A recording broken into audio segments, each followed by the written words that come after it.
എല്ലാവർക്കും മറ്റൊരു വീഡിയോയിലേക്ക് സ്വാഗതം. ഒരുപാട് പേര് സബ്സ്ക്രൈബേഴ്സ് റിക്വസ്റ്റ് ചെയ്തൊരു വീഡിയോ ഉണ്ടായിരുന്നു. റെയിൽവേയുടെ ഈ വർഷത്തെ നോട്ടിഫിക്കേഷൻ എപ്പോഴൊക്കെ വരും, എന്തൊക്കെയാണ് ഈ വർഷം വരുന്നത്. കാരണം RRBയുടെ തീരുമാനപ്രകാരം എല്ലാ വർഷവും റെയിൽവേയിൽ നോട്ടിഫിക്കേഷൻ വരുമെന്നാണ് അറിയാൻ കഴിഞ്ഞിരിക്കുന്നത്. മറ്റതൊക്കെ നോക്കുകയാണെങ്കിൽ റെയിൽവേയിലൊക്കെ 3 വർഷം 4 വർഷം കൂടുമ്പോഴൊക്കെ നോട്ടിഫിക്കേഷൻ വന്നുകൊണ്ടിരുന്ന ഇപ്പോൾ എല്ലാ വർഷവും നോട്ടിഫിക്കേഷനും അതിൻ്റെ കലണ്ടറും വരുന്നതാണ്. ഓക്കെ, അപ്പോൾ ഈ വർഷം റെയിൽവേയിൽ നിങ്ങൾക്ക് എന്തൊക്കെ അവസരങ്ങളാണ് വരുന്നത്, അത് ഏകദേശം ഏത് സമയത്ത് വരും എന്നുള്ള കാര്യങ്ങളാണ് നിങ്ങളിലേക്ക് ഇന്ന് എത്തിക്കാൻ പോകുന്നത്. ഇതിൻ്റെ ഡീറ്റെയിൽ നോട്ടിഫിക്കേഷൻ വരുമ്പോൾ തന്നെ 4G ജോബ്സ് വഴി ആപ്ലിക്കേഷൻ വീഡിയോ എല്ലാം നിങ്ങൾക്ക് കിട്ടുന്നതാണ്.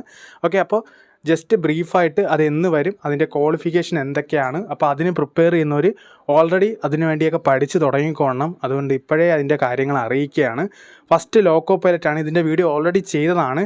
ഇതിൻ്റെ draft centralised employment notice already release ചെയ്തു. ഓൾറെഡി മെയ് മുതൽ ഇതിൻ്റെ ആപ്ലിക്കേഷൻ തുടങ്ങും. ഓക്കെ, അടുത്തത് വരാൻ പോകുന്നത് ടെക്നീഷ്യനാണ്. ടെക്നീഷ്യൻ മാർച്ചിൽ അതിൻ്റെ ഡ്രാഫ്റ്റ് CN ഓൾറെഡി വന്നിട്ടുണ്ടായിരുന്നു. അപ്പോൾ അതിൻ്റെ ആപ്ലിക്കേഷൻസും ഉടൻ തുടങ്ങുന്നതാണ്. പറ്റും +2 സയൻസ് ഒക്കെ ഉള്ളവർക്ക് ടെക്നീഷ്യൻ അവസരമുണ്ട്, ITI പഠിച്ചവർക്കും അവസരമുണ്ട്.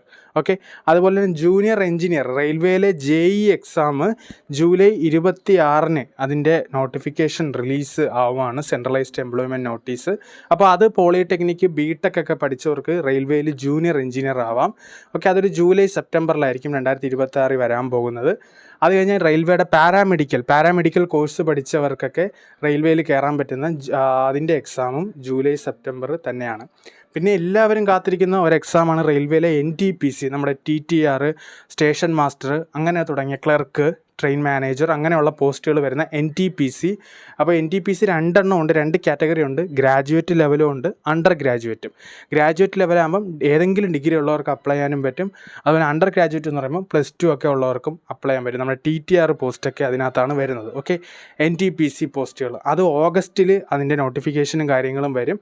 അതും ഒരു ജൂലൈ സെപ്റ്റംബർ മന്തിനിടയ്ക്ക് പ്രതീക്ഷിച്ചോണം. ഓക്കെ, ഇനി ഏറ്റവും പ്രധാനപ്പെട്ടതാണ് ലെവൽ 1 പോസ്റ്റ്. ലെവൽ 1 പോസ്റ്റ് എന്ന് പറയുന്നത് നിങ്ങൾക്ക് എല്ലാവർക്കും അറിയാം, ഗ്രൂപ്പ് D പോസ്റ്റ്. റെയിൽവേയിലെ ഗ്രൂപ്പ് D 10ാം ക്ലാസ് ഉള്ള ഏതൊരാൾക്കും 18 മുതൽ 36 വയസ്സ് വരെ ഏജ് ലിമിറ്റ് വരുന്ന ഏതൊരാൾക്കും അപ്ലൈ ചെയ്യാൻ പറ്റുന്ന റെയിൽവേയിലെ ഗ്രൂപ്പ് D ഏകദേശം 10,000 പുറത്ത് വേക്കൻസിയാണ് കഴിഞ്ഞ പ്രാവശ്യം റിപ്പോർട്ട് ചെയ്തത്. അപ്പോൾ ആ റിക്രൂട്ട്മെൻറ്റും സെപ്റ്റംബർ ഒക്ടോബർ മാസത്തിൽ നോട്ടിഫിക്കേഷൻ്റെ എംപ്ലോയ്മെൻറ്റ് നോട്ടീസ് റിലീസാവും. അപ്പോഴത്തേക്ക് നിങ്ങൾക്ക് ഇതിൻ്റെ ആ ഒരു എസ്റ്റിമേറ്റ് ടൈം പീരീഡിനുള്ളിൽ അപ്ലൈ ചെയ്യാം. 10ാം ക്ലാസ് മാത്രം മതി. അതൊരു വലിയ ചാൻസാണ് റെയിൽവേയിലെ ഗ്രൂപ്പ് D ലെവൽ 1 പോസ്റ്റുകൾ. അപ്പോൾ അത് ചെന്നൈയിലും കേരളത്തിലൊക്കെ നിങ്ങൾക്ക് പോസ്റ്റിങ്ങും ജോലിയൊക്കെ കിട്ടാവുന്ന ഒരു അവസരങ്ങളാണ്. അപ്പോൾ ഇത്രയും അവസരങ്ങളാണ് റെയിൽവേയിൽ നിന്ന് നിങ്ങൾക്ക് ഒരുങ്ങാൻ പോകുന്നത്. അതുകൊണ്ട് റെയിൽവേക്കൊക്കെ പഠിക്കുന്നവർ തീർച്ചയായിട്ടും നല്ല രീതിക്ക് ബൂസ്റ്റ് ചെയ്ത് പഠിക്കുക. ഇതിൻ്റെയൊക്കെ നോട്ടിഫിക്കേഷൻ വരുമ്പോൾ ഉറപ്പായിട്ട് നിങ്ങളിലേക്ക് എത്തിക്കും. അപ്പോൾ ഒഫീഷ്യൽ കലണ്ടറിൻ്റെ ലിങ്ക് ഞാൻ ഡിസ്ക്രിപ്ഷനിൽ കൊടുത്തേക്കാം. അതൊന്നും കൂടെ വായിച്ച് നോക്കി മനസ്സിലാക്കും.